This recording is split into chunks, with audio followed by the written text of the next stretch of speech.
Grayson Cole built a dairy empire, but when he crosses paths with Lily Miller, his long-lost love, everything changes. She's struggling to save her family farm, and he holds the key to her future. But will she ever trust him again? Some things are worth fighting for. Before we dive in, comment below where you're watching from. The morning sun cast long shadows across Meadowbrook Farm as Grayson Cole stepped out of his custom-built truck. At 45, he still moved with the purpose and strength that had made him the most successful farmer in Riverdale County. His dark hair was touched with distinguished silver at the temples, and the fine lines around his eyes only added to his rugged charm. "Morning, Mr. Cole," called his farm manager Dave, hustling over with a clipboard. "The buyers from that specialty grocery chain are coming at 11. Grayson nodded, adjusting his expensive watch. "I'll be there. Just want to check how the marketplace is doing first." 3 years ago, he'd added a farmer's market to his sprawling property, where local vendors could sell their goods alongside Meadowbrook's premium dairy products. It had been good for business and good for the community, the kind of move that earned him features in agricultural magazines and business journals alike. "Sales are up 15% from last quarter," Dave said, following him. "And that new premium ice cream line is already getting pre-orders from restaurants in the city." Grayson smiled with satisfaction. Everything was going according to plan. Meadowbrook Farm had grown from the modest operation his father left him into a multi-million-dollar empire. His dairy products now filled the shelves of high-end grocery stores across 3 states, and celebrities raved about his artisanal cheese on social media. "I'll take a walk around," Grayson said. "Meet you back at the main office." He strolled through the bustling marketplace, nodding at the familiar faces of vendors who'd been setting up stalls there for years. The scent of fresh bread, flowers, and honey filled the air as shoppers milled about, filling their baskets with local goods. That's when he noticed it, a small wooden stall at the edge of the market that hadn't been there before. The simple sign read, "Miller Farm Raw Milk" in hand-painted letters. There was something about those words that made his heart skip a beat. Miller Farm. It couldn't be. As he approached, the woman behind the stall had her back turned, arranging glass bottles of milk in a portable cooler. Her honey blonde hair was pulled back in a practical ponytail, and she wore a faded blue chambray shirt that had seen better days. When she turned around, Grayson froze in his tracks. Lily. The name escaped his lips before he could stop it. Lily. Miller looked up, and her bright green eyes widened with shock. For a moment she seemed unable to speak, then her expression hardened into something guarded. "Grayson Cole," she said, her voice cool but with a slight tremor. Well, the prodigal son returns. Grayson couldn't take his eyes off her. 20 years had passed since he'd last seen her, but he would have recognized her anywhere. Her face had matured with fine lines around her eyes and mouth that spoke of both laughter and hardship, but she was still beautiful. Still, the girl he'd once sworn he'd love forever. "I've been back for years, actually," he said, finding his voice. "I just didn't know you were still around. I heard the Millers had sold their farm." A flash of pain crossed her face. "Not all of it. Not yet, anyway."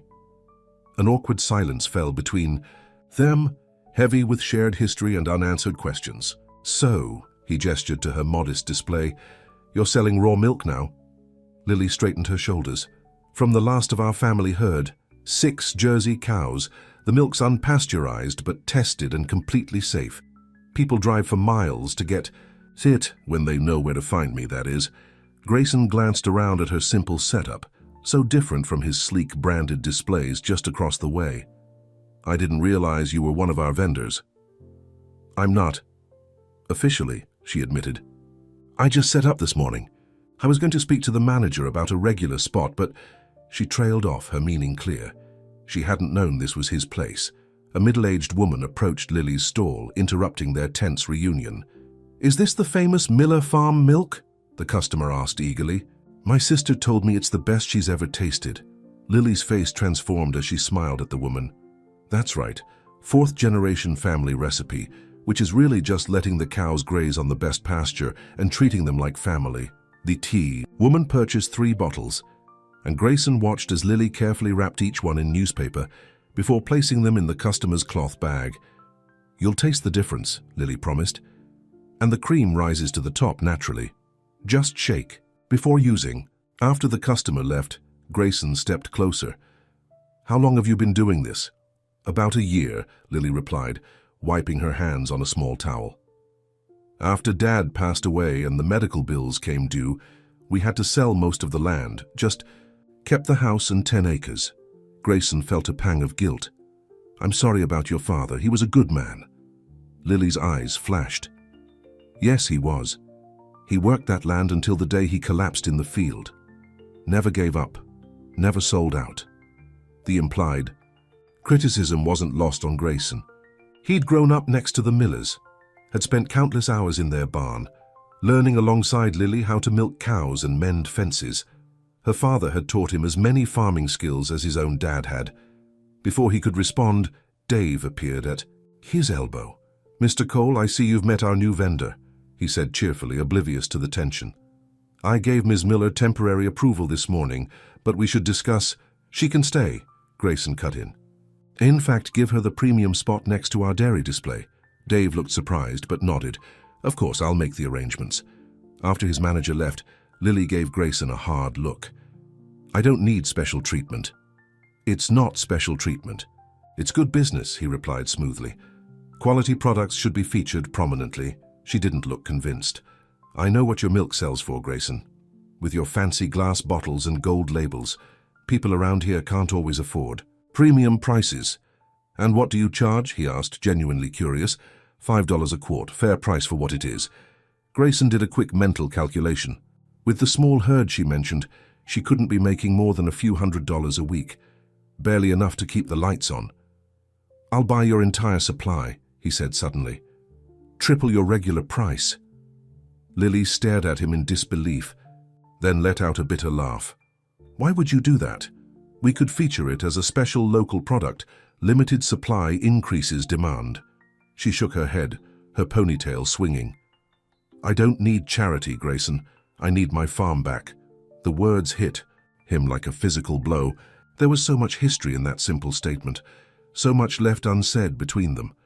"It's not charity," he insisted. "It's an opportunity for both of us." "Right." Her tone was skeptical.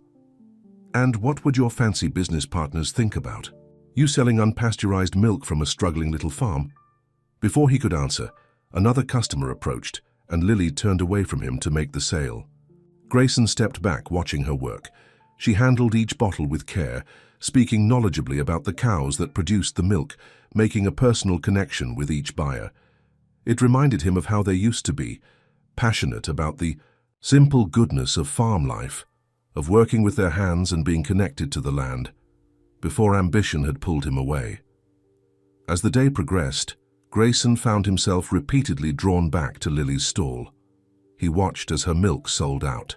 Before noon, while customers asked if she'd be back tomorrow and if she sold any other products. When the last customer left, he approached her again. "Looks like you've got a following." Lily nodded as she packed up her empty cooler. "People appreciate real food from someone they can look in the eye. No offense to your empire, but not everyone wants milk that's traveled across state lines and been processed 6 ways to Sunday."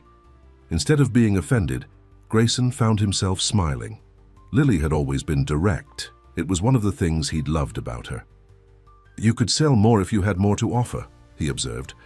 "Thank you for that brilliant business insight," she replied dryly. "But unless you know where I can find affordable grazing land and the money for more cows, I'll stick with what I've got." Grayson leaned against her table, an idea forming. "What if—" "I do?" She paused, giving him a suspicious look. "What are you talking about?" "I have 300 acres of land that isn't being used right now. Was saving it for expansion next year, but—" He shrugged. "Your cows could graze there, and I could front you the money for more livestock." "And why would you do that?" Lily asked, crossing her arms over her chest. "Call it an investment in local agriculture," she snorted. "Try again." Grayson sighed, running a hand through his hair. "Fine. Maybe I feel like I owe you." "You don't owe me anything," she said quietly. That was a long time ago, but they both knew that wasn't entirely true. 20 years ago, they'd been in love, planning a future together, dreaming of combining their family farms one day. Then Grayson had received a scholarship, to a prestigious agricultural college, followed by an offer from a major dairy conglomerate. The opportunities had been too good to pass up, even if it meant leaving Riverdale behind, leaving Lily behind. He'd asked her to come with him, but her father had just had his first heart attack, and she couldn't abandon her family. They'd promised to make it work long distance, but as months stretched into years, their calls became less frequent, their dreams less aligned.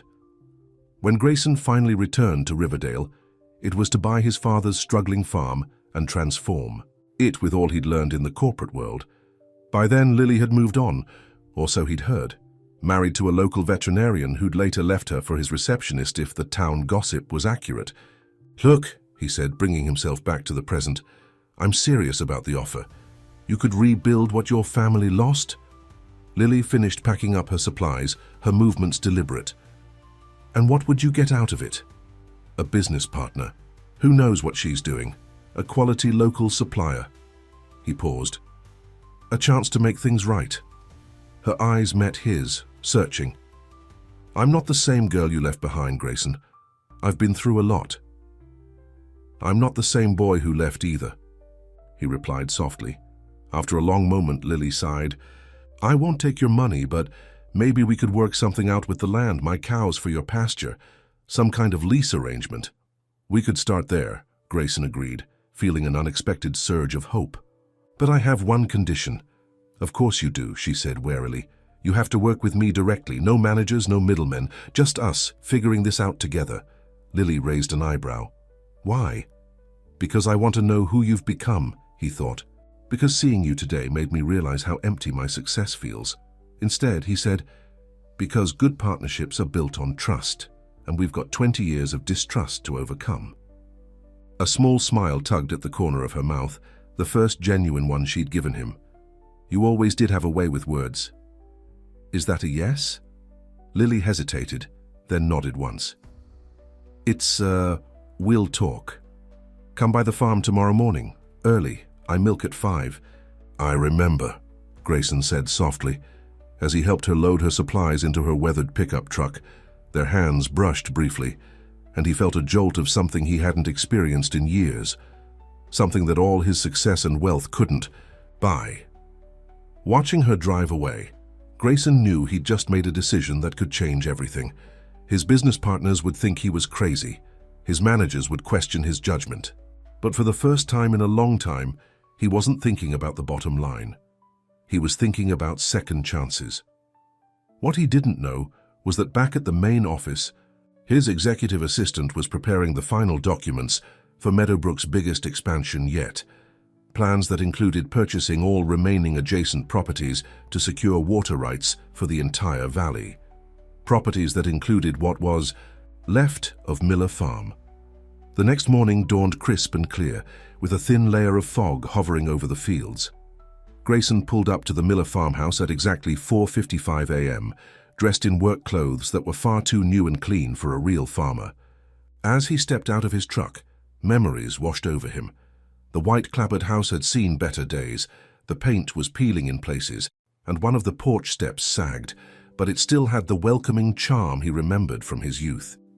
How many summer evenings had he spent on that porch, holding Lily's hand as they planned their future together? Light spilled from the barn, and as Grayson approached, he heard the soft lowing of cows and Lily's gentle voice. He paused in the doorway, watching as she moved with practiced efficiency, setting up her milking equipment while talking to a large Jersey cow. "That's it, Bella, good girl. We've got company today, so be on your best behavior." Grayson cleared his throat. "Morning." Lily looked up, surprise flashing across her face. "You actually came." "I said I would," he replied, stepping into the warm, hay-scented barn. "Well, don't just stand there looking pretty," she said, tossing him a pair of work gloves. "Daisy needs milking too." The gloves were worn but clean. Grayson put them on with a smile and approached the second cow.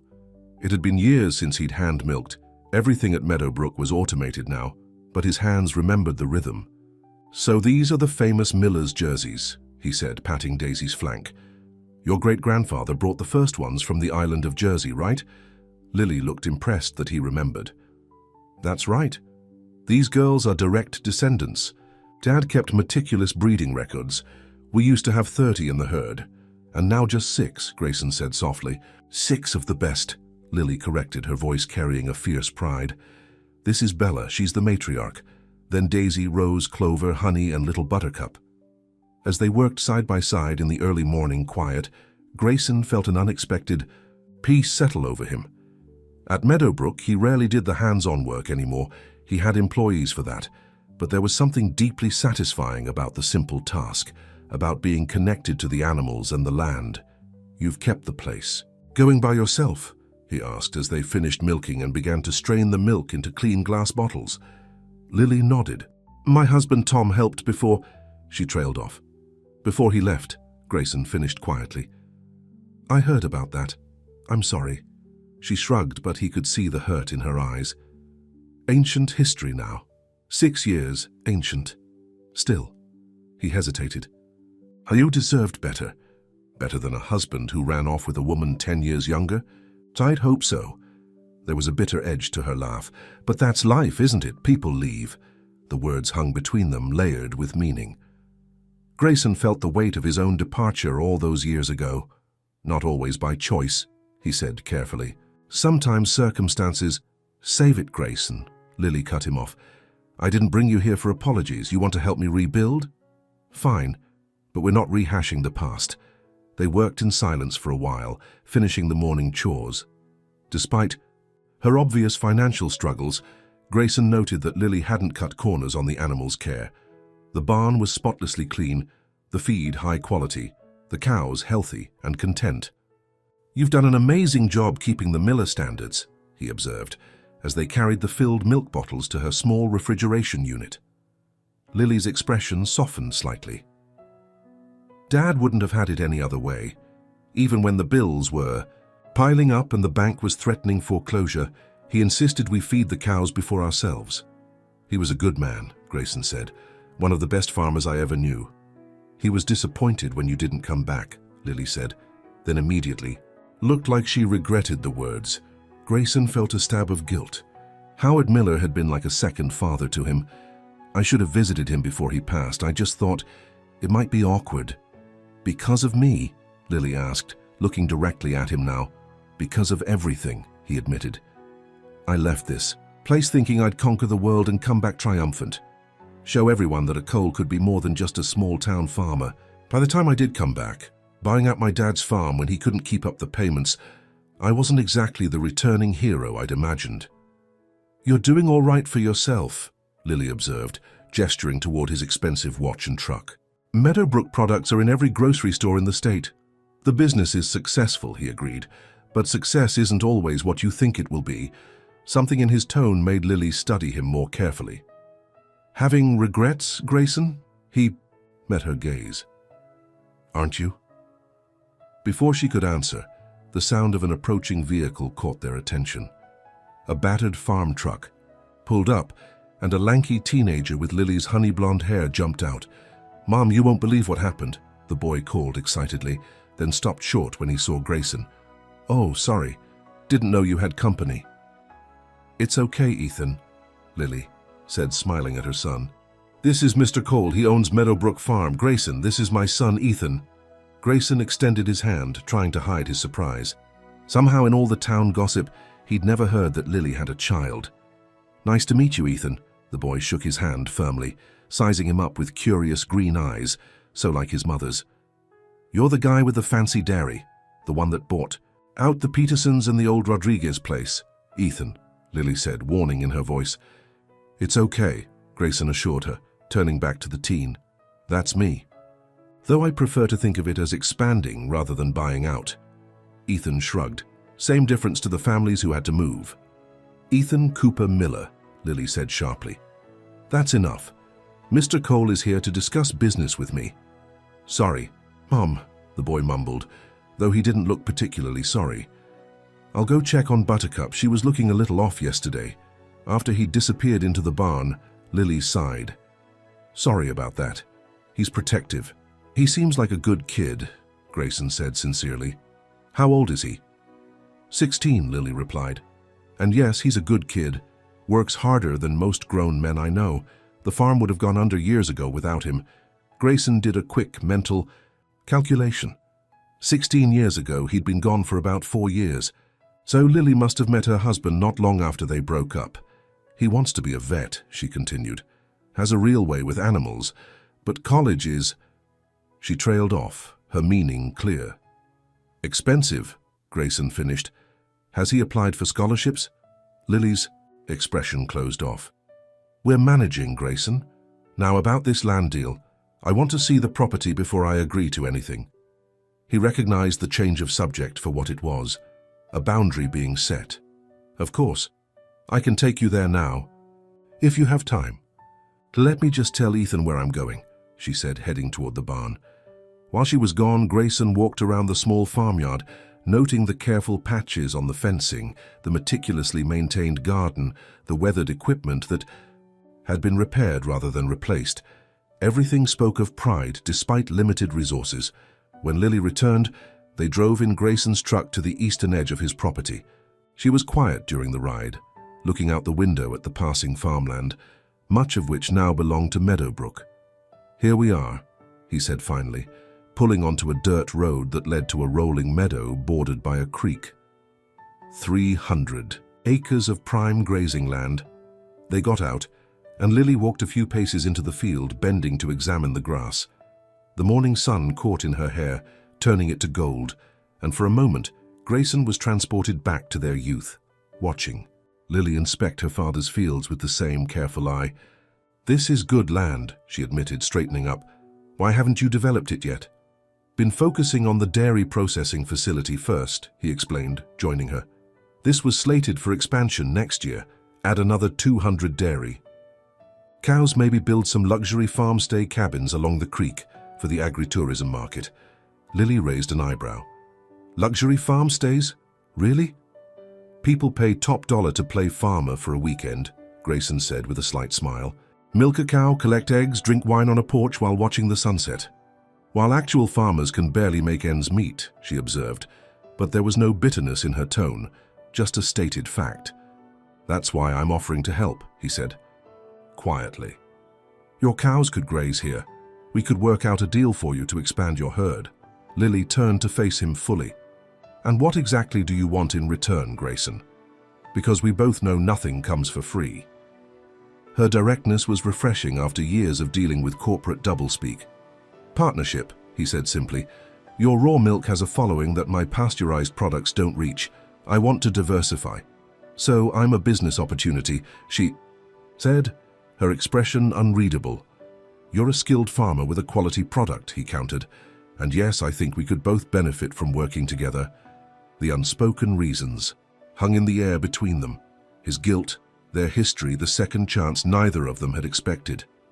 After a long moment, Lily nodded. All right. My cows for your land. We'll start there and see how it goes. But I need everything in writing. Of course, Grayson agreed, relief washing over him. I'll have the papers drawn up today. As they walked back to the truck, Lily paused to look across the valley toward her small farm in the distance.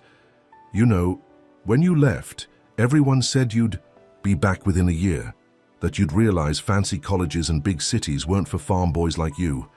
They almost had me pegged, Grayson admitted. That first year was rough. I thought about coming home at least a dozen times. Why didn't you? She asked, the question she'd probably wanted to ask for 20 years. Grayson looked out over the land that was now his. Pride mostly. Didn't want to admit that maybe I wasn't cut out for the bigger world. And then after a while, momentum. One opportunity led to another, and suddenly I was climbing a ladder I hadn't even known existed. And now? Lily asked. What do you want now, Grayson? The question caught him off guard with its simplicity and depth. What did he want? His life had been about expansion and profit margins for so long, he wasn't sure he knew anymore. Honestly, I'm not sure, he admitted, but seeing you again, it's made me remember there are other ways to measure success. Something flashed. In Lily's eyes, caution perhaps, or disbelief. Well, don't go getting sentimental on me. This is business, remember?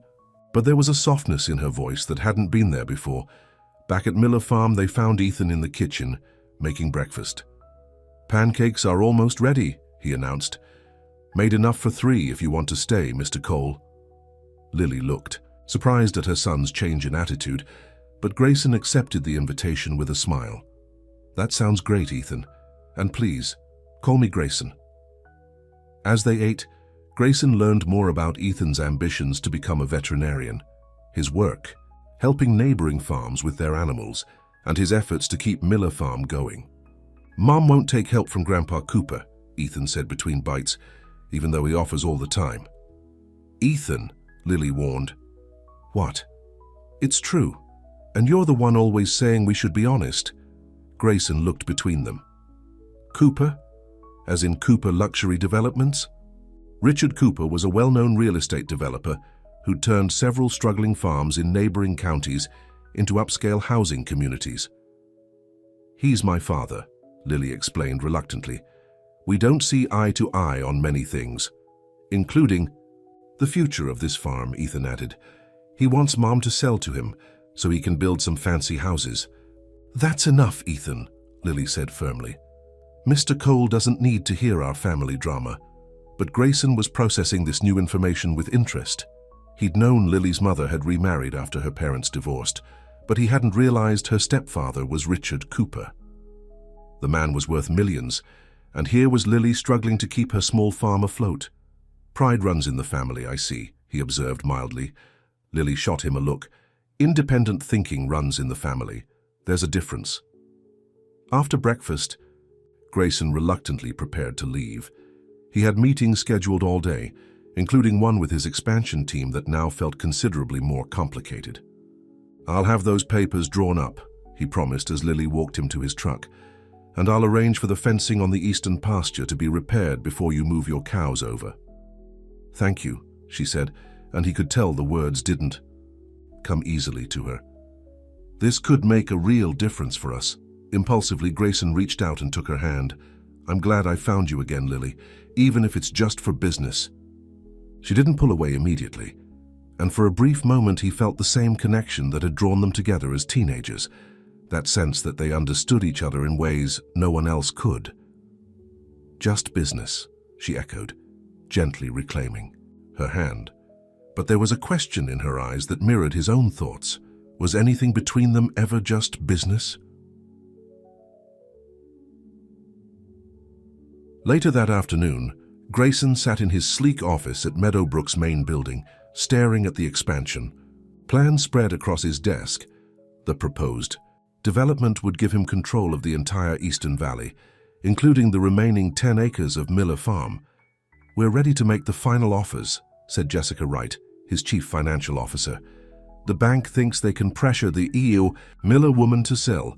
Apparently she's behind on her property taxes. Grayson looked up sharply. Who told you that? It's public record, Jessica replied, confused by his tone. And Richard Cooper gave us the heads up, said his stepdaughter was too stubborn for her own good, but money talks. Cooper contacted us, Grayson asked, his voice deceptively calm. Last week. Said he'd tried to buy the property himself, but she refused. Thought maybe she'd listen to a business offer instead of a family one. Jessica studied him curiously. Is there a problem? You've been pushing for this expansion for months. Grayson looked down at the maps again. The blue outline of Meadowbrook's current holdings surrounded a small green patch labeled Miller Property. It looked so insignificant on paper, just a tiny obstacle to his grand vision. But now that tiny obstacle had Lily's face and Ethan's future. I want to put the eastern expansion on hold, he said abruptly. Jessica stared at him. What? But we've already invested in the preliminary work. The water rights alone. Find another way, Grayson interrupted. We're not buying out Miller Farm. Because, Jessica prompted, clearly baffled by his sudden change of heart. Because I promised to help her rebuild, not destroy what's left, he thought. Because I'm exploring a different kind of partnership, he said instead. A specialty raw milk line. Very exclusive, premium pricing. Jessica didn't look convinced. And this specialty line requires us to abandon our expansion plans. Not abandon, modify. Grayson stood, signaling the end of the discussion. I'll explain more once I've worked out the details. For now, just hold off on making any offers in that sector. After Jessica left, visibly confused and somewhat annoyed, Grayson sank back into his chair. What was he doing? Jeopardizing a meticulously planned expansion for a woman who'd made it clear she barely trusted him. For a small farm that produced a few gallons of milk a day. He picked up his phone and scrolled to a name he rarely called these days. Dad? It's Grayson. I need some advice. 20 minutes later, he was driving the familiar road to his father's modest retirement cottage on the edge of what used to be Cole family farm. Frank Cole was waiting on the porch, 2 glasses of iced tea at the ready. At 70, Frank was still sturdy, with the same strong hands and watchful eyes that had guided Grayson through his youth. The only concession to age was a slight stoop to his shoulders and more white than brown in his hair. "This about a woman or business?" Frank asked without preamble, as Grayson settled into the chair beside him. Grayson chuckled. "How'd you know it was either?" "Son, at my age, there's only 3 things that put that look on a man's face. Money, problems, heart problems, or woman problems. And since you've got more money than sense and your last physical was fine, I'm betting on a woman." "It's both, actually," Grayson admitted. "I saw Lily Miller yesterday." Frank's eyebrows rose. "Howard's girl? Thought she left the area after that mess with her vet husband. She's been here all along, struggling to keep what's left of Miller Farm going." Grayson took a long sip of tea. "She's got a son, 16. Good kid." Frank nodded slowly. "And this is a problem because my expansion plans include buying her out," Grayson said bluntly, "and I just offered to help her rebuild instead." A slow smile spread across Frank's weathered face. "Well, now, isn't that interesting?" "It's complicated, Dad. Life usually is."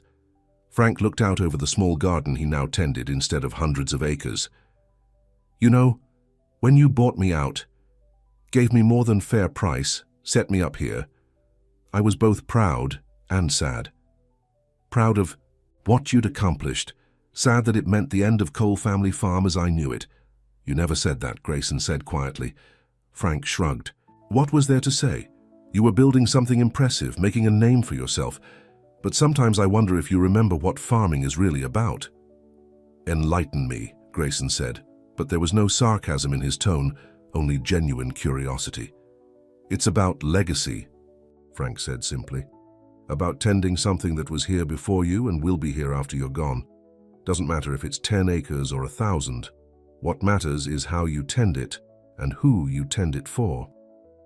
As the evening shadows lengthened, across the small porch, Grayson found himself telling his father everything.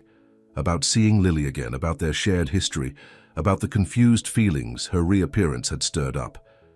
"Sounds to me like you've got a choice to make," Frank said finally. "And it's not about business plans." Grayson nodded slowly. "I think I know what I need to do." But as he drove back to his empty farmhouse, a structure 3 times the size of his childhood home, furnished with expensive pieces chosen by an interior designer, Grayson wondered if it was already too late to change course. He'd spent 20 years building Meadowbrook into an agricultural empire. His investors, his employees, his business partners, they all depended on his vision. Could he really risk all that because of feelings for a woman he'd once loved? A woman who might never forgive him for leaving, and who would certainly never forgive him if she learned the truth about his expansion plans. As he reached for his phone to call Lily, it rang in his hand. The number was unfamiliar. "Hello? Mr. Cole? This is Ethan Miller." The boy's voice was tight with panic. "There's been an accident. Mom's hurt. The barn roof collapsed and—" His voice broke. "Please, we need help." Grayson was already moving toward his truck. "I'm on my way, Ethan. Have you called 911? "Yes, but they're coming from the county hospital. It'll be at least 30 minutes. "I'll be there in 10, Grayson promised, his heart pounding as he ended the call. As he sped toward Miller Farm, one thought kept repeating in his mind. Please don't let me lose her again. Grayson's truck skidded to a halt in front of the Miller farmhouse, dust billowing in the evening air. He leapt out and ran toward the barn, where emergency lights flashed against the darkening sky. His heart hammered in his chest as he spotted Ethan pacing outside, his young face streaked with tears. "Where is she?" Grayson demanded, gripping the boy's shoulders. "In there," Ethan pointed toward the barn. The paramedics just arrived. They said I can't go in yet. Grayson could see part of the barn roof had caved in on one side. What happened? Mum was checking on Buttercup. The calf wasn't feeling well. Ethan's voice shook. I was in the house doing homework. I heard this huge crash and Mom screaming. When I got here, part of the roof had fallen. She was pinned down, protecting Buttercup. Fresh tears spilled down his cheeks. It's all my fault. I should have been the one checking on the calf. This is not your fault, Grayson said firmly. Old barns have weak spots. Nobody could have predicted this. But even as he said it, Grayson remembered noticing the worn beams during their morning milking. He should have said something, offered to bring his repair crew over. But he'd been so caught up in his own conflicted feelings, he'd missed the warning signs. A paramedic emerged from the barn. We're getting her on a stretcher now.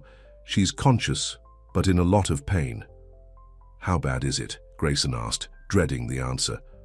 Looks like a broken leg, possibly a concussion, and some lacerations. We need to get her to the hospital for x-rays. Moments later, 2 paramedics carefully guided a stretcher through the barn doors. Lily lay strapped down, her face pale beneath a layer of dust and blood from a cut on her forehead. Her right leg was immobilized in a temporary splint. Ethan, she called weakly, trying to lift her head. I'm here, Mom. The boy rushed to her side, taking her hand. I'm okay, and I got Buttercup out. She's fine too. Relief washed over Lily's face, then confusion as she spotted Grayson. What are you doing here? Ethan called me, he explained, moving closer. Don't worry about anything. I'll take care of everything while you're in the hospital. The cows, she began. We'll be fine, Grayson assured her. I know how to milk a cow, remember? And I've got staff who can help repair the barn. Her eyes widened with alarm. I can't afford. We'll figure it out later, he interrupted gently. Right now you need to focus on getting better. The paramedics began moving her toward the ambulance. We can take one family member. One of them said, looking at Ethan. Go with your mom, Grayson told the boy. I'll handle things here and meet you at the hospital. Ethan hesitated, torn between staying with his mother and worrying about the farm. The evening milking. I've got it, Grayson promised. Go. As the ambulance pulled away, Grayson surveyed the damage. The collapsed section had fallen away from where the cows were stabled, leaving them unharmed but clearly agitated. The young calf Buttercup was now in a hastily arranged pen outside, looking frightened. Grayson pulled out his phone and made 3 calls, one to his farm manager to bring over a crew with building materials, one to his father to come help with the evening milking, and one to his assistant to clear his schedule for the next few days. Within an hour, the Miller farm was transformed into a hub of activity. Trucks from Meadowbrook arrived carrying lumber, tools, and workers. Frank Cole showed up in his old pickup, ready to help with the animals. Heard Lily Miller got hurt, Frank said, eyeing the collapsed barn roof. Bad business, that. Broken leg and maybe a concussion, Grayson replied, handing his father a pair of milking gloves. I'm heading to the hospital once we get things stabilized here. Frank nodded, already moving toward the cows. These ladies won't wait. You get that roof secured before it rains. By midnight, a temporary support structure was in place. The animals were fed and milked, and the farm was quiet. Again, Grayson left his crew to finish securing the barn and drove to County General Hospital. Exhaustion weighing on him, but determination keeping him focused. He found Ethan slumped in a waiting room chair, fighting to keep his eyes open. Any news? Grayson asked, sitting beside him. They took her for x-rays, the boy said. The doctor said the leg's definitely broken in 2 places. They're checking for other injuries now. He looked up at Grayson, his young face serious. The farm is taken care of, Grayson assured him. My crew's already fixing the barn. My dad helped with the milking. The animals are all fine. Ethan's shoulders sagged with relief. Thanks. I didn't know who else to call. Mom doesn't have many friends since... He trailed off, suddenly looking embarrassed. Since your dad left, Grayson guessed gently. Ethan nodded. Most people around here took his side. He's the town vet, you know. Everyone loves Dr. Cooper. There was a bitter edge to the words. Mom didn't tell anyone what really happened. Grayson's curiosity was piqued, but he knew better than to pry. Your mum's strong. Always has been. Too strong sometimes, Ethan said with a maturity beyond his years. She never asks for help, even when she needs it. A doctor appeared in the doorway. "Family of Lily Miller?" Ethan jumped up. "That's me, I'm her son." The doctor's gaze shifted to Grayson, who simply said, "I'm a friend. Your mother has a fractured tibia and fibula.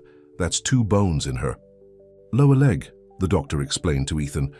"She also has a mild concussion and needed several stitches for a laceration on her arm. The good news is there's no internal bleeding, and her spine and neck are fine." "When can she come home?" Ethan asked anxiously. "We'd like to keep her overnight for observation because of the concussion. If all goes well, she can be discharged tomorrow. But she'll need surgery on that leg. We can schedule it for later this week." "Surgery?" Ethan paled. "We don't have health insurance." The doctor's expression grew concerned. "I see. Well, there are financial assistance programs." "The medical expenses will be covered," Grayson interrupted. "All of them. Just make sure she gets the best care." Both the doctor and Ethan looked at him in surprise. "Mr. Cole, you don't have to—" Ethan began. "I want to," Grayson said firmly. "Can we see her now?" The doctor nodded. "She's being moved to a room. A nurse will come get you when she's settled." After the doctor left, Ethan turned to Grayson. "Why are you doing all this? You barely know us." Grayson considered how much to reveal. "I've known your mother a long time, Ethan. We grew up together. And—" he hesitated. "I owe her." Before Ethan could ask more questions, a nurse arrived to take them to Lily's room. She was propped up in bed, her leg elevated and wrapped in a temporary cast. The cut on her forehead had been bandaged, and an IV dripped fluids into her arm. Despite her injuries, she tried to smile when they entered. "There's my brave boy," she said, reaching for Ethan's hand. "The doctor says Buttercup is what saved me. If I hadn't been bent over checking her, that beam would have hit my head instead of my leg." "Don't ever scare me like that again," Ethan said, his voice thick with emotion. Lily's gaze shifted to Grayson, surprise and confusion crossing her face. "You're still here." "Where else would I be?" he replied simply. A nurse entered with a clipboard. "Ms. Miller, we need to get some insurance information for our records." Lily's face flushed. We don't currently have—" "She's covered under the Meadowbrook Farm corporate policy," Grayson interrupted smoothly. "I'll provide all the details at the front desk." The nurse nodded and left. Lily stared at Grayson, her expression a mix of gratitude and suspicion. "Ethan, could you go find a vending machine and get me some water?" she asked, not taking her eyes off Grayson. "I'm parched." Once Ethan was gone, Lily's expression hardened. "What do you think you're doing, Grayson?" "Helping a friend in need," he replied, moving closer to her bedside. "We had a business arrangement. That doesn't make us friends, and it definitely doesn't mean you need to swoop in like some white knight." Despite her harsh words, her voice wavered. "I can't afford your kind of help." "Then consider it an advance on our partnership," Grayson said. "Or better yet, don't think about the money at all, just focus on getting better." "That's easy for you to say," Lily retorted. "You've never had to worry about money a day in your life." The unfairness of that statement stung. "You know that's not true. My family was no better off than yours growing up. Dad nearly lost everything when the drought hit in '07. Lily had the grace to look slightly ashamed. "That was different." "Was it?" Grayson leaned forward. "Lily, you've got a broken leg, a concussion, and a barn that's falling down. You need help. Why is it so hard for you to accept it from me?" "Because nothing comes for free," she said quietly. "Not in my experience." The pain in her voice told Grayson this was about more than just his offer of help. It was about trust. Trust that had been broken not just by him, but apparently by others after him. "Your barn is already being repaired," he said gently. "My dad helped with the evening milking. I've got a crew staying overnight to make sure everything's secure, and tomorrow we'll move your cows to my property as planned, so you don't have to worry about them while you're recovering." Tears welled in Lily's eyes. "Why are you being so kind to me?" The question hung in the air between them, laden with their complicated history. Grayson wanted to tell her everything, about how seeing her again had awakened feelings he thought long buried, about how her strength and determination made him question his own life choices, about how much he regretted leaving her behind all those years ago. Instead, he simply took her hand. Because you matter, Lily, you always have. A tear slipped down her cheek. I'm scared, Grayson. The farm is all Ethan and I have. If I can't work, you don't have to worry about that, he assured. I meant what I said about our partnership. We'll figure it out together. Ethan returned with water bottles, breaking the intimate moment. Grayson stepped back, but not before Lily squeezed his hand in silent gratitude. The nurse says Mom needs to rest, Ethan announced. And visiting hours are almost over. You should go home and get some sleep too, Lily told her son. The boy looked alarmed. I'm not leaving you here alone. I'll stay with her, Grayson offered. You go home, check on the animals, and get some rest. I've got people watching the farm, but I'm sure they'd appreciate your expertise with the cows. After some convincing, Ethan agreed to leave, promising to return first thing in the morning. Once he was gone, Grayson settled into the chair beside Lily's bed. You don't have to stay, she said, though he could tell she was relieved not to be alone. I know, he replied, making himself comfortable, but I want to. As the night deepened, they talked, really talked, for the first time in 20 years. Lily told him about her marriage to the local veterinarian, how happy they'd been at first, and how it had all fallen apart when he'd fallen in love with his young receptionist. The worst part wasn't even the betrayal, she confided, her voice soft in the dimly lit room. It was how everyone in town seemed to side with him. Tom was charming, well-liked. I was just the difficult farmer's daughter who couldn't, to keep her husband happy. That's not fair, Grayson said, anger rising on her behalf. Lily shrugged her good shoulder. Life isn't fair. You learn to deal with it. Is that why you never remarried? He asked carefully. She gave him a wry smile. That, and the fact that I was too busy keeping a farm afloat and raising a son on my own to date much. Grayson told her about his own failed relationships, 2 broken engagements and a string of short-lived romances with women who loved the idea of dating a successful businessman but couldn't understand his connection to the land. They all wanted me to sell the farm and move to the city, he explained. Said I could make more money in real estate development or corporate agriculture. Why didn't you? Lily asked, genuinely curious. It would have been easier. Grayson looked out the hospital window at the star-filled sky. Because deep down, I'm still that farm boy who loves the smell of fresh hay and the sight of new calves. In spring, the corporate stuff, and that's just a means to an end. And what's the end? She asked softly. He met her gaze. I thought it was building something bigger than myself, something that would last. But lately, I'm not so sure. They talked until Lily's eyelids grew heavy from the pain medication. As she drifted to sleep, Grayson remained in the uncomfortable chair, watching over her and wrestling with the decision he needed to make. 3 days later, Lily was released from the hospital with a proper cast on her leg, strict instructions to rest, and a follow-up appointment for surgery the following week. Grayson drove her home, where they found the farm transformed. The barn had been not just repaired but reinforced with new beams and a stronger roof. The farmhouse steps had been rebuilt, the sagging porch fixed, and a wheelchair ramp added for Lily's temporary use. Inside, the kitchen had been stocked with groceries and a hospital bed had been set up in the living room so Lily wouldn't have to navigate the stairs. Grayson, she gasped, taking it all in from her wheelchair. You did all this? My crew did the construction work, he said modestly. Dad organized a group of retired farmers to handle the milking, and Ethan supervised everything like a pro. Where is he? Lily asked, looking around for her son. At my place, helping move your cows to their new pasture. Grayson checked his watch. They should be back any minute. As if on cue, they heard vehicles pulling up outside. Ethan burst through the door, his face alight with excitement. Mom, you've got to see the new pasture for the cows. It's amazing. And Mr. Cole, Grayson's dad, he knows everything about jerseys. He said Buttercup's going to be a champion milker when she grows up. Behind him came Frank Cole, looking pleased with himself.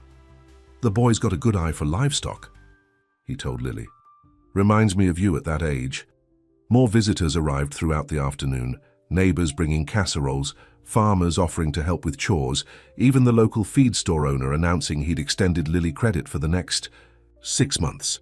It seemed Grayson's involvement had changed how the town viewed the struggling Miller farm. As evening approached and the visitors departed, Lily found herself alone with Grayson on the newly repaired porch, watching the sunset paint the sky in brilliant oranges and pinks. "I don't know how to thank you," she said quietly. "What you've done for us, you don't need to thank me," he replied. "That's what—" He hesitated, searching for the right word. "Friends do." Lily studied his profile in the fading light. "Is that what we are, Grayson? Friends?" He turned to face her, and the intensity in his eyes took her breath away. "I'd like to think we could be more than that, if you'll give me a chance." Her heart fluttered, but caution held her back. "I'm not the same girl you knew, Grayson. Life has made me harder, less trusting." "And I'm not the same boy who left," he replied, echoing their earlier conversation. "But some things don't change." "How?" "I feel when I'm with you, that hasn't changed." Before Lily could respond, Ethan came onto the porch. "Mom, Jessica Wright is here to see Grayson. Says it's urgent." Grayson's expression shifted from tender to concerned. "Jessica? My CFO?" A sleek, professional-looking woman in a business suit approached the porch, tablet in hand. "Grayson, I've been trying to reach you all day. The board is asking questions about the Eastern expansion delay. The investors are getting nervous." "This isn't a good time, Jessica," Grayson said, his voice tight. But Jessica was already continuing, oblivious to the tension. "We need to move forward with the property acquisitions. The water rights agreements expire next month. And if we don't secure the Miller plot—" She stopped abruptly, finally noticing Lily. "Oh, Mrs. Miller, I didn't realize—" Lily's expression had gone from warm to ice-cold. "Property acquisitions?" she asked, looking between Jessica and Grayson. "Water rights agreements?" Jessica looked confused. "Yes, for the expansion. Grayson's been planning to acquire all the properties in the Eastern Valley for over a year. Your land is the last piece we need." The silence that followed was deafening. "I think you should go, Jessica," Grayson said quietly. "We'll discuss this later." After his CFO left, Grayson turned to face Lily, whose eyes now blazed with hurt and anger. "Is it true?" she demanded. "Has this all been about getting my land?" "No," Grayson insisted. "It started that way, but then I saw you again, and everything changed." "Everything changed," Lily repeated bitterly. "But not your plans to take my farm. I was going to tell you—" "When?" she interrupted. "After you'd fixed my barn, paid my medical bills, made me dependent on your charity." "It wasn't like that," Grayson protested.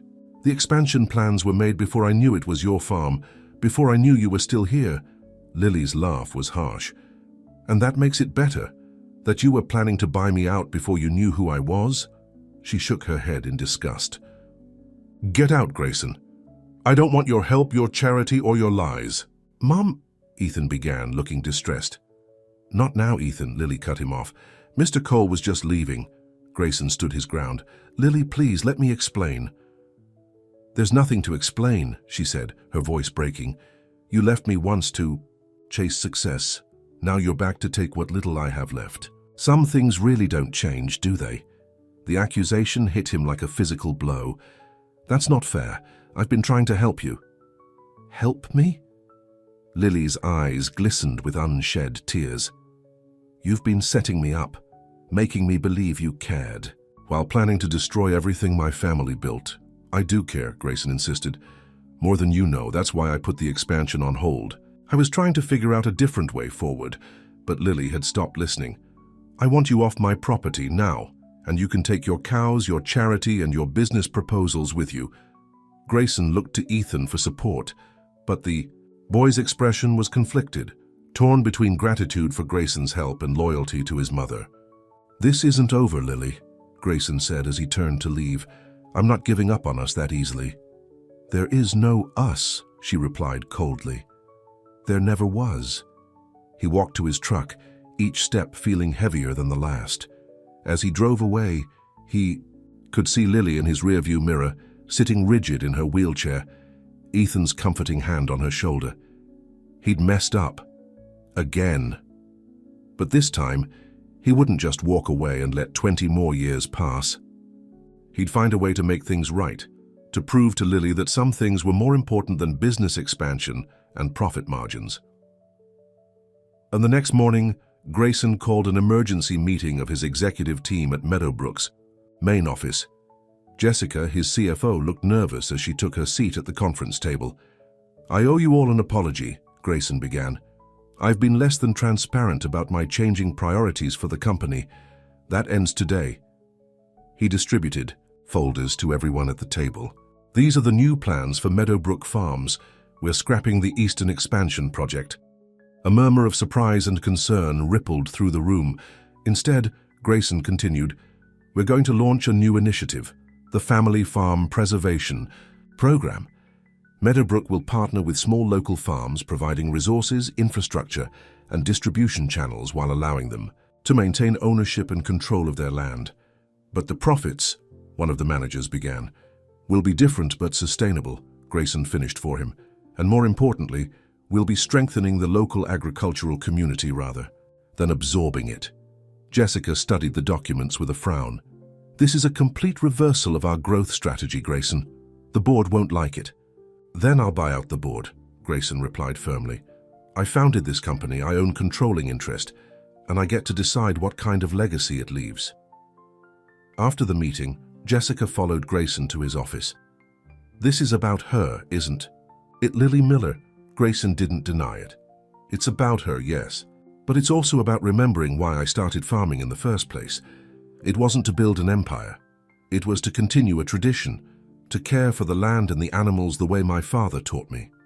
Jessica sighed. "You're the boss.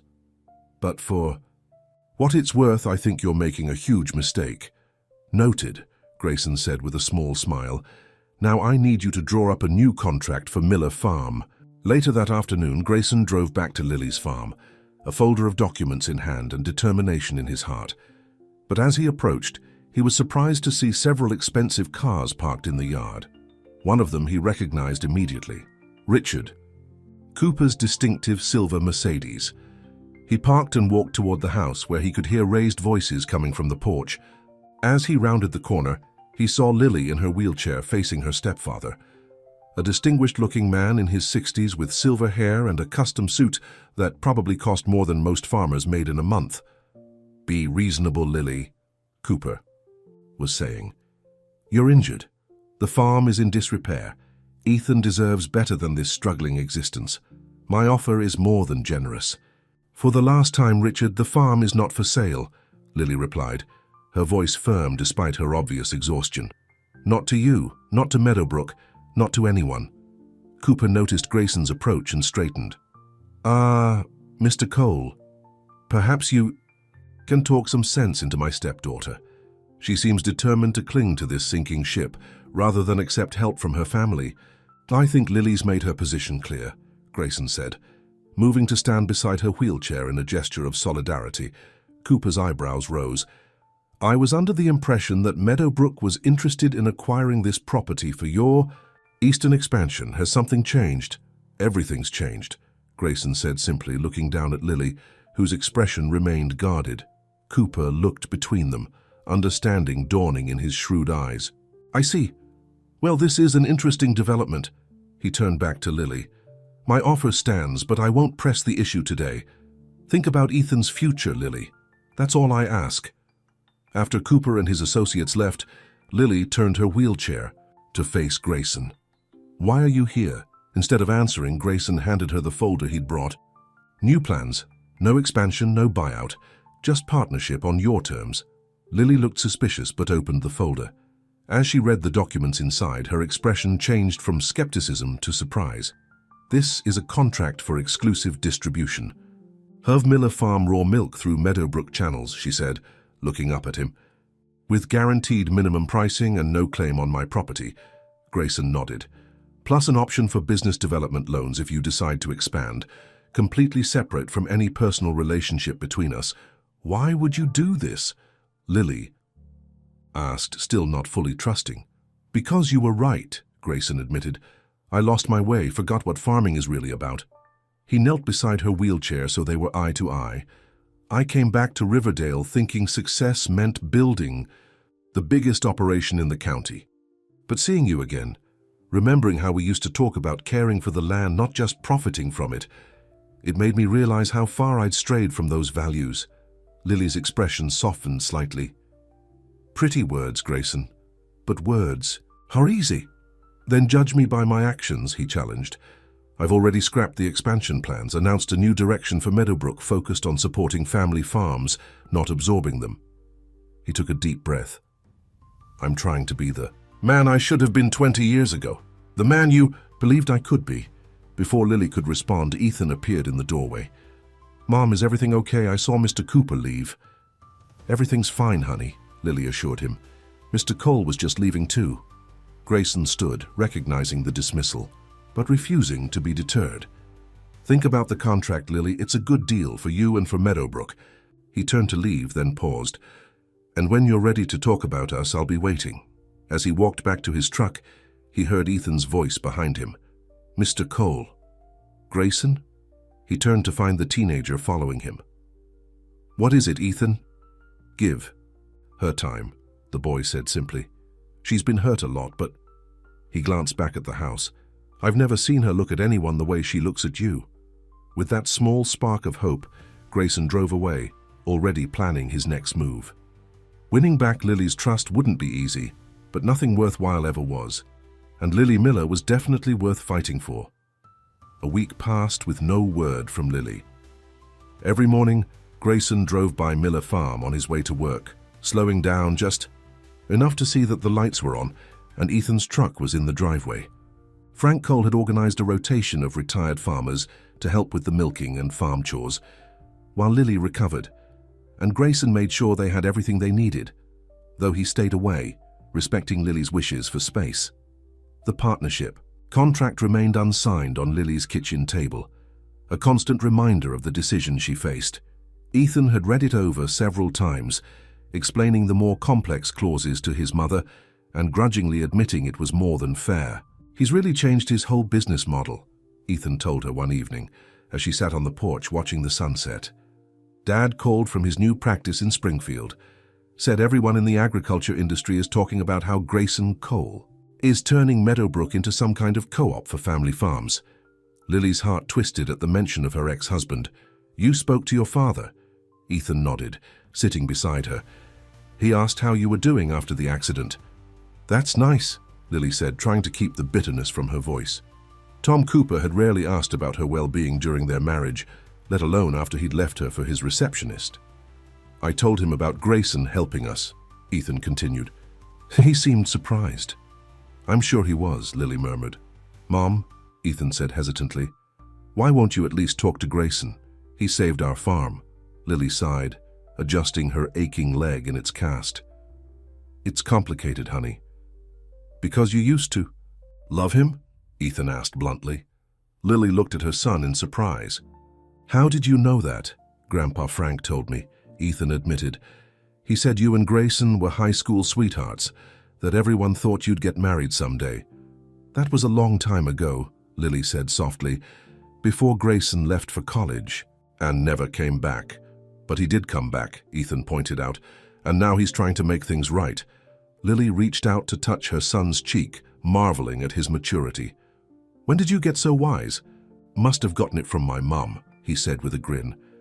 Later that night, as Lily lay in the hospital bed they'd set up in the living room, she found herself thinking about Grayson, about the earnest young man she'd once loved, the ambitious businessman he'd become, and now this new version, a man trying to reconcile his success with his roots. Her thoughts were interrupted by a knock at the door. Ethan, who had been doing homework at the kitchen table, went to answer it. Mum? He called a moment later. It's Mr. Cooper. Richard Cooper strode into the living room, looking as polished as ever in a tailored suit. Lily, how are you feeling? Better, thank you, she replied cautiously.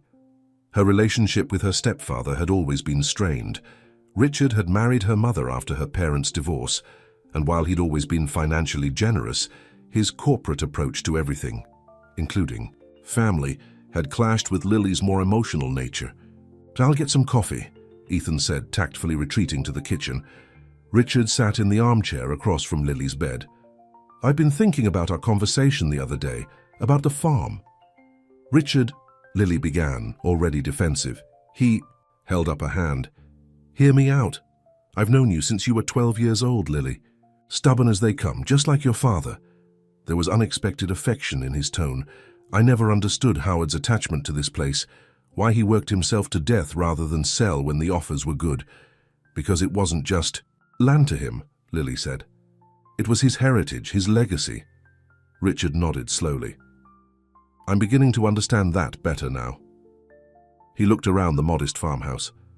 Your mother worries about you, you know, especially after the accident. Mom worries about everything, Lily said with a small smile. Her mother had moved to Florida with Richard years ago, preferring resort living to farm life. She wanted me to make you another offer, Richard continued. But I think I've been approaching this all wrong. He leaned forward. Instead of buying you out, what if I invested in the farm? Helped you modernize, expand, make Miller Farm viable again? Lily stared at him in shock. What brought this on? Richard looked slightly embarrassed. I did some research on Grayson Cole's new family farm preservation program. It's actually quite brilliant from a business perspective. Preserves the authenticity and craftsmanship of small farms while providing the infrastructure and distribution channels they can't afford on their own. And you want to be part of that? Lily asked skeptically. I want to help my stepdaughter. Richard corrected. And yes, I think there's a strong business case for artisanal farming now. The market's changing. Lily studied him, trying to gauge his sincerity. Why now, after all these years? Richard sighed, suddenly looking older. Life has a way of clarifying what's important, Lily. Seeing you injured, hearing about the barn collapse, it made me realize that despite our differences, you're family. And this farm, whether I understand it or not, is important to you. It was the most personal thing Richard had ever said to her. For a moment, Lily glimpsed the man her mother had fallen in love with, beneath the businessman exterior. Thank you, she said softly. That means a lot. But I think I need to figure this out on my own. Or rather, with Ethan. Richard nodded, standing to leave. The offer stands. No strings attached. He smiled slightly. Well, maybe one string. Consider giving Grayson Cole another chance. He seems to care a great deal about you. After Richard left, Ethan emerged from the kitchen. Did Grandpa Richard just give you relationship advice? Lily laughed. I think he did. The world really has turned upside down. So? Ethan pressed. Are you going to call Grayson? I need to think, Lily said, though in her heart she already knew what she wanted to do. And the day of Lily's surgery arrived, and Grayson was surprised to receive a call from Ethan early that morning. Mom's going in for her leg operation today, the boy said without preamble. She won't admit it, but she's scared. I thought, maybe you could come to the hospital, just to be there. Are you sure she wants me there? Grayson asked, hope rising, despite his cautiousness. No, Ethan admitted, but I think she needs you there. An hour later, Grayson was pacing the surgical waiting room when Ethan arrived with Frank Cole, who had driven the boy to the hospital. Any news? Ethan asked anxiously. They took her in about 20 minutes ago, Grayson replied. The doctor said it should take a couple of hours. Frank clapped a hand on his son's shoulder. She's tough as nails, that one. She'll be fine. He turned to Ethan. Let's go find some decent coffee. Hospital coffee tastes like dishwater. When they returned, Ethan handed Grayson a cup and sat beside him. Thanks for coming. Mom might act like she doesn't want you here, but I know, Grayson said. That's just Lily. They sat in companionable silence for a while, both lost in their own thoughts. You really loved her back then, didn't you? Ethan asked suddenly. Grayson was surprised by the directness of the question, but answered honestly, yes, very much. So why did you leave? It was the question that had haunted Grayson for 20 years. I thought I was doing the right thing. Going to college, making something of myself. He shook his head ruefully. I asked her to come with me, but her father had just had his first heart attack. She couldn't leave him. And you couldn't stay, Ethan observed. I thought we could make it work long distance, Grayson explained. But life got complicated. Her father's health got worse. My studies took over my life. The calls became less frequent, the future less certain. And now, Ethan pressed, do you still love her? Grayson looked the boy straight in the eye. I never stopped. Hours later, the surgeon emerged to tell them the operation had been successful. They'd repaired Lily's broken leg with pins and plates, and though recovery would take time, she was expected to regain full mobility. She's in recovery now, the doctor explained. Still a bit groggy from the anesthesia. One visitor at a time, please. You go, Ethan told Grayson. I want to call Grandma and let her know Mum's okay. Grayson followed a nurse to the recovery area, where Lily lay in a hospital bed, her newly repaired leg elevated on pillows. Her eyes were closed, her face pale but peaceful. As he sat beside her, she stirred, her eyes fluttering open. Grayson, she whispered, her voice raspy from the breathing tube. What are you doing here? Ethan called me, he explained, taking her hand gently. How are you feeling? Like I got kicked by a cow, she said with a weak smile. Is Ethan okay? He's fine. Calling your mother to let her know the surgery went well. Lily's fingers tightened. Around his. I was scared, she admitted, the anesthesia making her more vulnerable than usual. Not just about the surgery, about everything, the farm, the future, Ethan's college. You don't have to be scared, Grayson assured her. I'm here, and I'm not going anywhere this time. Her eyes searched his face. Promise? Promise, he said, firmly. As the anesthesia wore off, Lily became more alert and more guarded. But she didn't ask Grayson to leave, and when Ethan arrived, she even introduced him as an old friend rather than Mr. Cole. It was a small step, but a significant one. But 2 weeks later, Lily sat on her porch, her casted leg propped on a stool, watching as the Miller cows grazed peacefully in the front pasture. They'd been brought back from Meadowbrook the day before, much to her surprise. I didn't think you'd want them on my property anymore, Grayson had explained when he and Ethan unloaded them from the trailer. And the barn repairs are complete now. They'll be safe here. Now, as the afternoon sun bathed the farm in golden light, Lily found herself admitting how much things had changed in such a short time. The farm looked better than it had in years. The barn was solid again, the fences mended. Even the farmhouse had received a fresh coat of paint courtesy of a volunteer crew organized by Frank Cole. And then there was Grayson. He'd been a constant, steady presence since her surgery, helping with farm chores, driving her to doctor's appointments, even bringing home-cooked meals prepared by his housekeeper. All without pushing, without demands, without making her feel indebted. Just as she was thinking about him, his truck appeared in the driveway. Her heart gave a little jump as he got out, carrying a picnic basket. Thought you might enjoy some fresh air and good food, he called as he approached the porch. Doctor said you should be getting outside more. Been talking to my doctor now, Lily asked, but there was no bite to her words. Professional courtesy, Grayson replied with a smile. Farmer to physician. He spread a checkered blanket on the porch beside her chair and unpacked the basket. Fried chicken, potato salad, fresh bread, and homemade lemonade. Did you make all this? Lily asked, genuinely impressed. I wish I could take credit, Grayson admitted, but my culinary skills are limited to scrambled eggs and grilled cheese. Mrs. Tanner did the honors. As they ate, Grayson filled her in on the progress of his new family farm preservation program.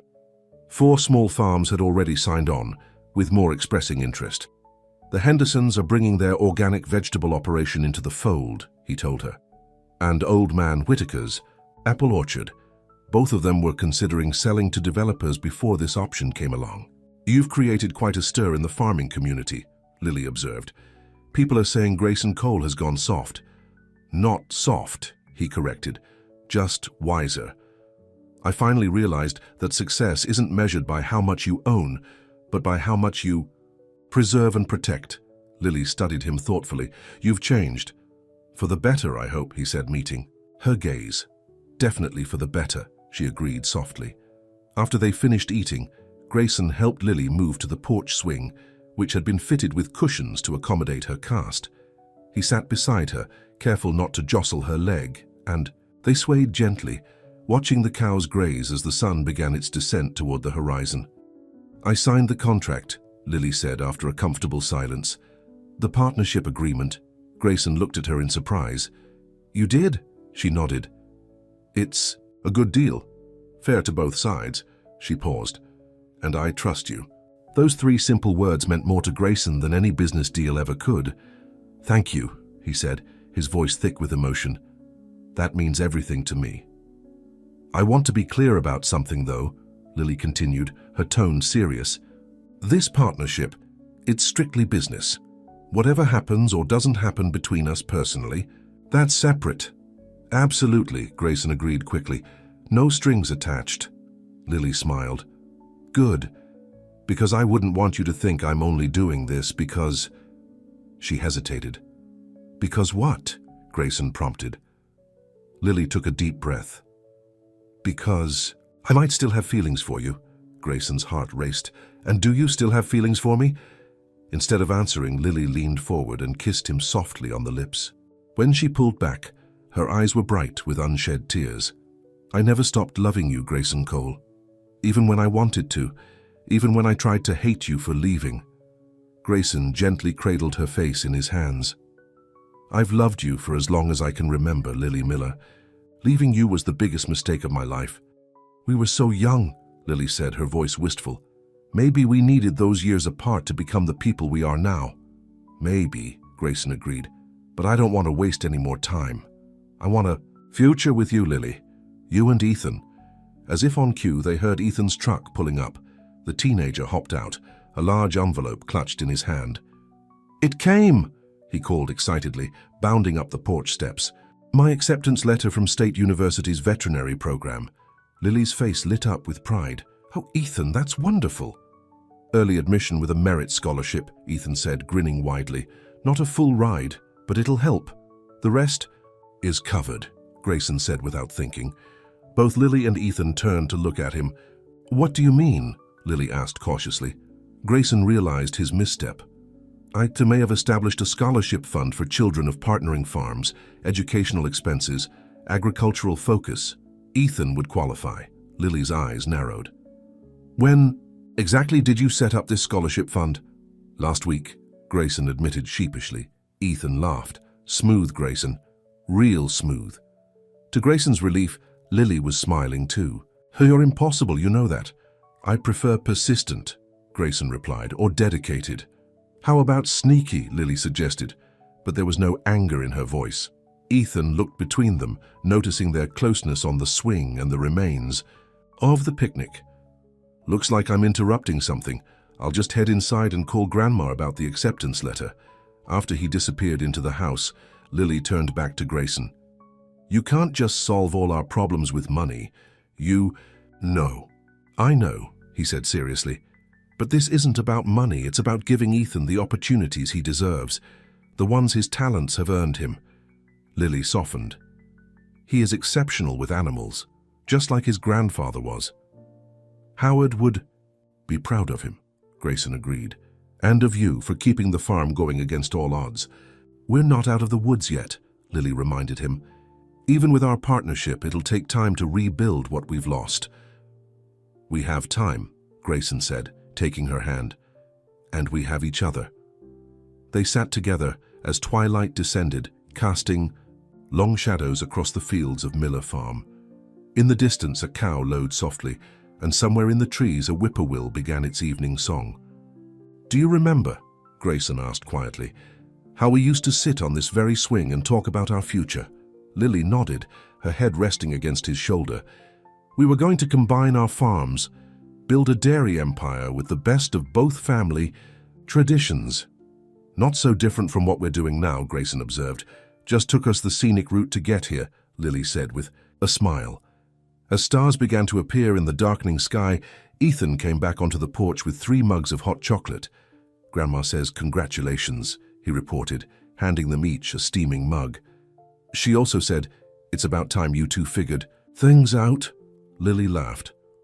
"Mom always did think she knew best." "In this case, she might be right," Grayson said, his arm now comfortably around Lily's shoulders.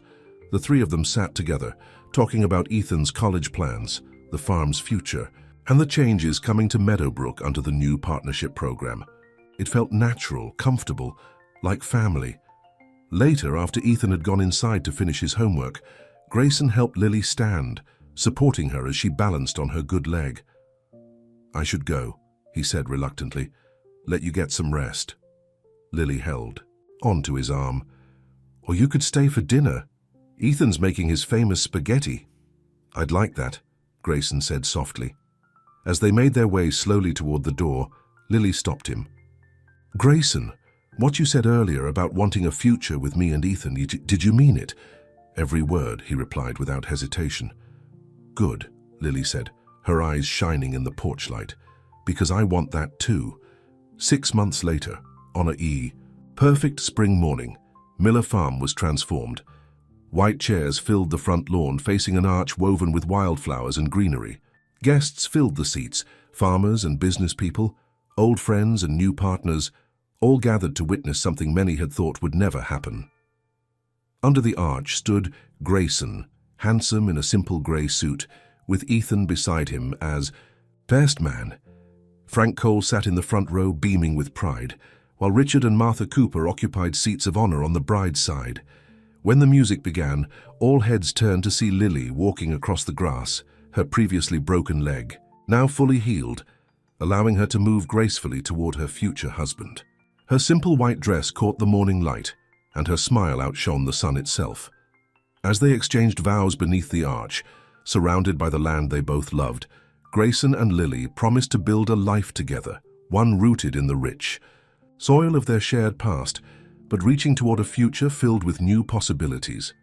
Later, as they danced under twinkling lights, strung across the old barn's entrance, Grayson held Lily close. Happy? He murmured against her hair. More than I ever thought possible, she replied, looking up at him with love. Who would have thought selling raw milk would lead to all this? Grayson laughed. I knew the moment I saw you at that little stall. My heart stopped, remember? Mine too, Lily admitted, even though I tried not to show it. Across the makeshift dance floor, Ethan was deep in conversation with Jessica Wright, Grayson's CFO, who had become an unexpected supporter of the family farm preservation program once she'd seen its success. Looks like your son is recruiting more business expertise for the farm, Grayson observed. Our son, Lily corrected gently. And yes, he's planning 10 steps ahead, as usual. The adoption papers had been finalized just days before the wedding, making official what had already been true in their hearts. They were a family. As the evening deepened and stars appeared overhead, Grayson led Lily away from the celebration to a quiet spot beneath an ancient oak tree, the same tree where they'd carved their initials as teenagers. I have something for you, he said, pulling a small box from his pocket. Inside was an antique key on a delicate silver chain. What's this? Lily asked, touching it gently. The original key to the first Miller farmhouse, Grayson explained. Your great-grandfather's. I found it in a box of Howard's things that your mom had stored away. Tears welled in Lily's eyes. Dad always said he'd lost it years ago. I had it made into a necklace, Grayson said, fastening it around her neck. To remind you that some things are meant to be preserved, that some connections never really break, even when we think they're lost. Lily touched the key where it rested against her collarbone. Like us, Grayson agreed, drawing her into his embrace. Above them, the stars shone down on Miller Cole Farm, no longer just a business, but a legacy renewed, a place where love had found its way home at last. The end.